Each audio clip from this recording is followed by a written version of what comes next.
হে everyone, আসসালামু আলাইকুম। সবাই কেমন আছেন? আশা করি সবাই ভালো আছেন। আমরা আজ মাঠে গেছিলাম খেলা করতে। যাওয়ার সময় মনে হলো যে আজ কাঁচা আমের ভর্তা খাওয়া যাক। হঠাৎ প্ল্যান, আর সেই কাজটাও করে ফেললাম। আমাদের গাছের থেকে আম পেড়ে নিয়ে পরে আমরা মাঠে যেয়ে আমটি স্লাইস করলাম এবং আম প্রসেসিং চলছে। আমের বিচিটি দেখেন, আমের বিচি আবার তালের বিচি মনে করেন না।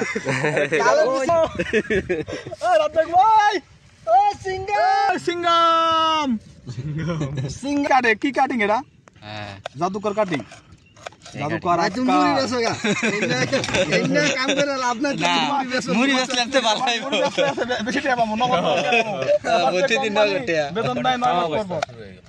ভাইয়া কোম্পানি আমাদেরকে বিজনেস শুরু দিতে বাসায় যে ঘুরে আসি, লম্বা একটা সফর দিয়ে আসি।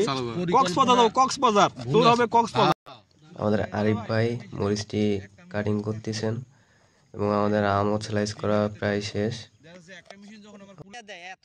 আম ভর্তা করার জন্য এবার আমরা প্রয়োজনীয় উপাদানগুলি দিব একে একে এবং বড় ভাই দিচ্ছে। হ্যাঁ, এই যে ঘুরতে আছে, মানে সালা দিবে দিকে আইবো, সালা দিবে মাঠে দিকে ঘুরতে আছে। আসিফ ভাই লাইভে আছে, আসিফ ভাই ও চিনি তো হইবো, আমি যে কম হইবো। আসিফ ভাই লেখছেন থ্যাংক ইউ।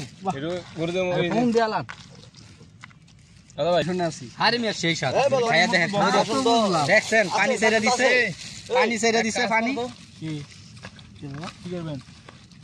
ইয়া নাই কলাপাতা কাড়ি বানানো। আম ভর্তা মাখা প্রায় শেষ পর্যায়ে। এখন আমরা খাওয়ানোর জন্য প্রস্তুত হয়ে যাচ্ছি। যেমন আমরা তো চামচ নিয়েছিলাম, আমের পাতা দিয়ে আমরা চামচটি বানিয়ে কাজ চালিয়ে নিলাম। আম ভর্তাটি অনেক মজা হয়েছিল।